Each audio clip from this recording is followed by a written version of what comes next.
Friends, இன்றைக்கி நம்ம செய்ய போகிற ரெசிபி என்னென்னு பார்த்தீங்கன்னா பிந்தி மசாலா, வெண்டைக்காய் மசாலா கறி.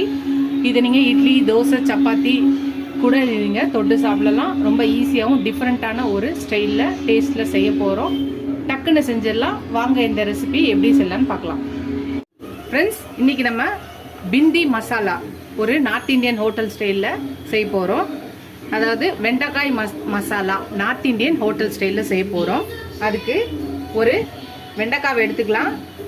முன்னாடி இருக்கிறதையும் பின்னாடி இருக்கிறதையும் நம்ம வெட்டிட்டு வெண்டைக்காயில் நடுவில் லைட்டாக இப்படி கீரல் போட்டுக்கலாம். ஃபுல்லாக ரெண்டும் வரக்கூடாது, இப்படி இருந்தால் போதும்.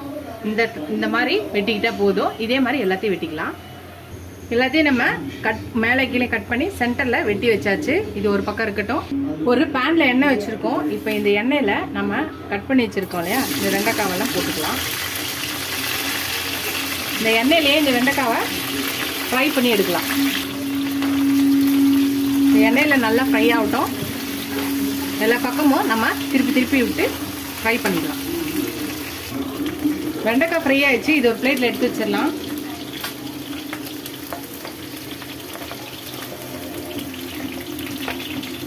மறுபடியும் பேன் வச்சுக்கலாம். ஜீரா ஒரு ஸ்பூன் போட்டுக்கலாம். பிளாக் பெப்பர் ஒரு அரை ஸ்பூன் போட்டுக்கலாம். இப்போ பொடியை நறுக்குன வெங்காயத்தை போட்டுக்கலாம். நல்லா ஃப்ரை பண்ணிக்கலாம், வதக்கிக்கலாம். இப்போ மசாலாஸ்லாம் போட்டுக்கலாம். அரை ஸ்பூன் சில்லி பவுடர், ஒரு ஸ்பூன் தனியா பவுடர், அரை ஸ்பூன் ஜீரா பவுடர், அரை ஸ்பூன் கரம் மசாலா, ஒரு ஸ்பூன் ட்ரை மேங்கோ பவுடர். இது எல்லாத்தையும் நல்லா மிக்ஸ் பண்ணிக்கலாம். ஒரு அரை ஸ்பூன் சால்ட். இப்போ எல்லாத்தையும் நல்லா மிக்ஸ் பண்ணலாம்.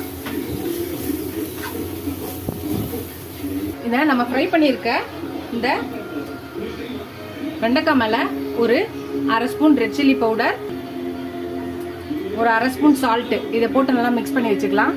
இப்போ தக்காளி, ஒரு பெரிய தக்காளியாக கொஞ்சம் அரைச்சி வச்சுருக்கேன், இதையும் சேர்த்து கலக்கிக்கலாம். ஒரு அரை கிளாஸ் தண்ணி ஊற்றிக்கலாம். இது நல்லா கொதிச்சு கொஞ்சம் அந்த பச்சை வாசனைலாம் போகட்டும். அது வரையும் கொதிக்கட்டும். ஒரு 2 மினிட்ஸ் இது கொதிச்சு கொஞ்சம் நல்லா இதாகி பச்சை வாசனைலாம் போயிடுச்சு. இப்போ நம்ம ஃப்ரை பண்ணி வச்சுருக்க இந்த வெண்டைக்காவை போட்டுடலாம். இதையும் சேர்த்து நல்லா மிக்ஸ் பண்ணிக்கலாம். எல்லாத்தையும் மிக்ஸ் பண்ணியாச்சு. இப்போ இது ஒரு 2 மினிட்ஸ் இருக்கட்டும். 2 மினிட்ஸ் ஆனாலும் நம்ம இதை இறக்கிடலாம். அதுதான் நம்மளோட பிந்தி மசாலா ரெடி ஆயிடுச்சு. வெண்டைக்காய் மசாலா கறி, கொஞ்சோண்டு கொத்தமல்லி போட்டு நம்ம இறக்க வேண்டியதான். அதுதான் ஃப்ரெண்ட்ஸ், நம்மளோட பிந்தி மசாலா ரெடி ஆயிடுச்சு நார்த் இந்தியன் ஹோட்டல் ஸ்டைலில். நீங்களும் இந்த ரெசிபியை ட்ரை பண்ணி பாருங்கள். இது இட்லி, தோசை, சப்பாத்தி, ஒயிட் ரைஸ்க்கு பெசஞ்சோ இல்லை தொட்டு கூட இதை சாப்பிட்லாம். ரொம்ப ஈஸியாக சிம்பிளாக ஒரு டிஃப்ரெண்ட்டான ஒரு பிந்தி மசாலா. நீங்களும் இந்த பிந்தி மசாலாவை ட்ரை பண்ணி பாருங்கள். வெண்டைக்காய் மசாலா கறியை ட்ரை பண்ணி பார்த்துட்டு எப்படி இருக்குன்னு சொல்லுங்கள். ஃபஸ்ட் டைம் சேனலை பக்கம் சப்ஸ்கிரைப் பண்ணிட்டு பாருங்கள். ஃபுல் வீடியோ பாருங்கள். உங்கள் ஃப்ரெண்ட்ஸ்க்கு இந்த சேனலை ஷேர் பண்ணி சப்ஸ்கிரைப் பண்ண சொல்லுங்கள். நீங்கள் எவ்வளோ சப்ஸ்கிரைப் பண்ணி எனக்கு என் சேனலுக்கு சப்போர்ட் பண்ணிங்களோ அவ்வளோ என்கரேஜிங்காக இருக்கும், சப்போர்ட்டிங்காக இருக்கும். இது மாதிரி புது ரெசிபிஸ் கூட எனக்கு ரொம்ப ஹெல்ப்ஃபுல்லாக இருக்கும். இதோட அடுத்த ரெசிபியில் பார்க்கலாம்.